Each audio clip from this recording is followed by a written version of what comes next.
For more than 3 centuries, Captain William Kidd has been remembered as one of history's most infamous pirates.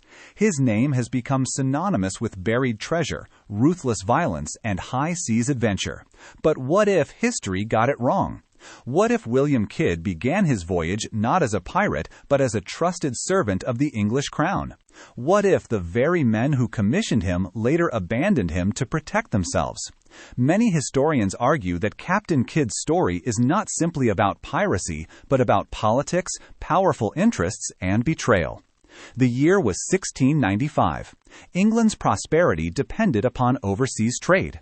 The powerful East India Company sent fleets of merchant ships to India, Persia, Arabia, and Southeast Asia, returning with fortunes in silk, spices, cotton, gold, silver, jewels, and other luxury goods.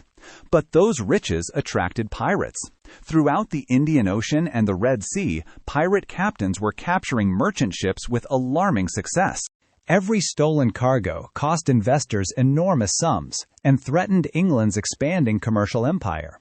King William III faced increasing pressure to stop the attacks. Rather than sending costly Royal Navy squadrons across the globe, influential men within the king's government financed a private expedition. An experienced captain would receive a royal commission to hunt pirates and attack enemy vessels. Captured ships would be brought to an English port, where an admiralty court would determine whether they were lawful prizes before their cargoes were sold. According to many historians, everyone involved hoped the expedition would be both a military success and a profitable one. Among the expedition's principal backers was Richard Coote, the Earl of Bellamont, a trusted ally of King William III and the future governor of New York, Massachusetts, and New Hampshire. Bellamont chose William Kidd. Kidd was no pirate. He was a respected Scottish sea captain and privateer who had faithfully served English interests during wartime. His reputation for discipline and experience made him the ideal commander. In 1696, Kidd accepted the commission and took command of the Adventure Galley, a heavily armed warship built specifically to pursue pirates. Then, before the voyage even began, disaster struck. While preparing to leave England, the Adventure Galley was delayed on the River Thames. During that delay, Royal Navy press gangs boarded ships throughout the river, forcibly taking experienced sailors into naval service. Kidd lost many of his best crewmen before ever reaching the open sea. Kidd had to sail to New York to hire sailors. With few options, he recruited whoever was available. Some were capable sailors, others had questionable reputations, and a few were rumored to have pirate connections. Many historians believe those recruits would eventually change the course of Kidd's life. The Adventure Galley finally sailed for the Indian Ocean. Months passed without success. Disease spread through the crew. Supplies dwindled. Frustration grew. Many of Kidd's new sailors had expected quick riches. Instead, they found themselves chasing elusive pirate ships while watching wealthy merchant vessels sail past untouched. Several crewmen began urging Kidd to ignore his commission and seize any valuable ship they encountered. Among the most outspoken was the ship's gunner, William Moore. Moore repeatedly argued that Kidd was passing up fortunes by refusing to attack neutral merchant ships. Kidd refused. He reminded his crew that he had accepted a royal commission to hunt pirates, not become one himself. The disagreement divided the ship. Then, in January 1698, everything changed. Kidd encountered the Quedag Merchant, a large Armenian trading vessel sailing under French passes. Kidd believed those documents made the ship a lawful prize under the commission issued by the English crown. He ordered the vessel captured. The cargo was extraordinary. Silks, fine cotton, gold, silver, luxury goods worth an enormous fortune. To Kidd, it appeared he had finally accomplished the mission Lord Bellamont and his powerful backers had entrusted to him. Back in London, others saw the capture very differently. The East India Company protested fiercely. Members of Parliament demanded an investigation. London's newspapers began asking dangerous questions. Had a government-backed expedition crossed the line into piracy? According to many historians, those questions threatened not only William Kidd, but also the influential men who had organized and financed the voyage.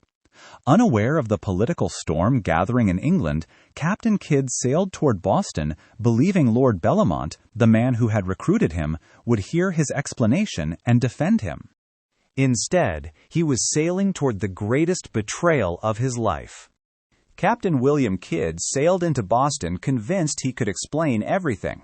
After all, Lord Bellomont had personally helped recruit him for the expedition. Kidd believed the governor would review his commission, examine the evidence, and recognize that he had acted within the authority granted by the English crown. Instead, Bellomont ordered his arrest. Kidd was shocked.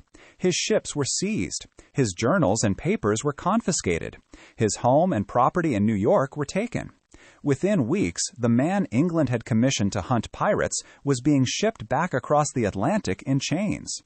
Many historians argue that by then the political situation had changed dramatically. The East India Company was outraged over the capture of the Quedagh merchant. Members of Parliament demanded answers, while London's newspapers questioned how a government-backed expedition had become such an embarrassment. According to one interpretation, powerful political figures now had every reason to distance themselves from William Kidd. If Kidd accepted all the blame, uncomfortable questions about those who financed the voyage might simply disappear. Yet prosecutors faced one major obstacle. Kidd possessed a royal commission.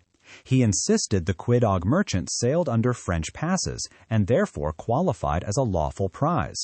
The legality of that capture was complicated. The death of William Moore was not. Months earlier, tensions aboard the Adventure galley had reached a breaking point. Many of the replacement sailors Kidd had recruited in New York wanted quick riches. Having failed to find pirate ships, they repeatedly urged their captain to attack wealthy merchant vessels instead. The loudest voice belonged to Kidd's gunner, William Moore. Witnesses later testified that Moore openly mocked Kidd for refusing to seize neutral merchant ships. He argued that the crew would become rich if they ignored the commission and simply took whatever prizes they found. Kidd refused. The argument grew increasingly heated. According to testimony, Moore challenged Kidd's authority in front of the crew while continuing to encourage attacks Kidd believed would make every man aboard a pirate. Many historians note that aboard a 17th-century vessel, publicly defying a captain and urging unlawful action could be viewed as the beginning of mutiny. The confrontation finally erupted. Kidd struck Moore with an iron-bound wooden bucket. Moore suffered a fractured skull and died the following day. Supporters of Kidd later argued that the captain had been attempting to discipline a rebellious officer whose actions threatened the entire expedition. But after Kidd became politically expendable, prosecutors presented the incident very differently. Rather than describing Moore as a sailor urging illegal attacks, they portrayed Kidd as a murderer.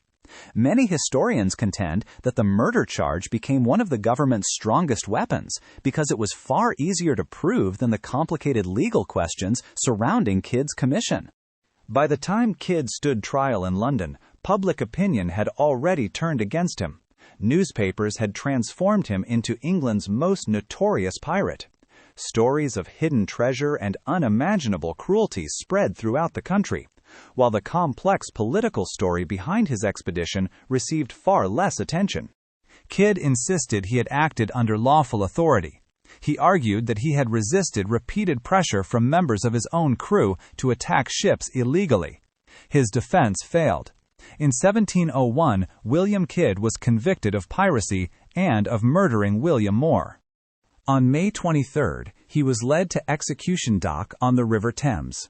As the execution began, something extraordinary happened. The rope snapped. Kidd fell to the ground alive. To many people watching that day, the broken rope was more than an accident.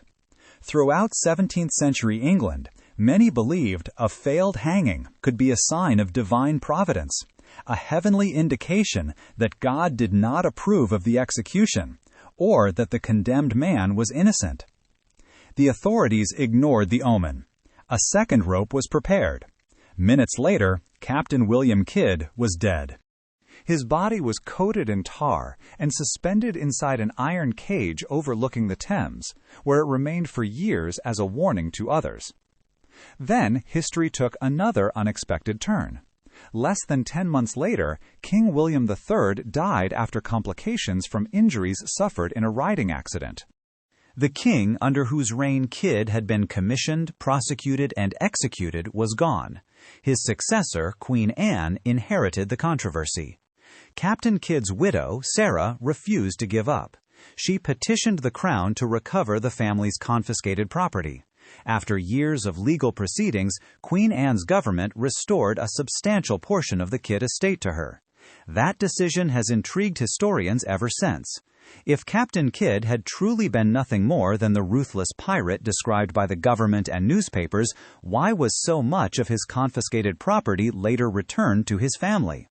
No court ever declared William Kidd innocent. His conviction still stands.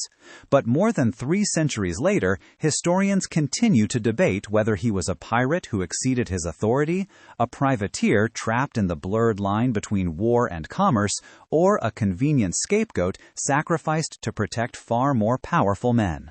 History remembers Captain William Kidd as one of the world's greatest pirates. Yet behind the legend lies a trusted sea captain, a royal commission, powerful political interests, and questions that have never been fully answered.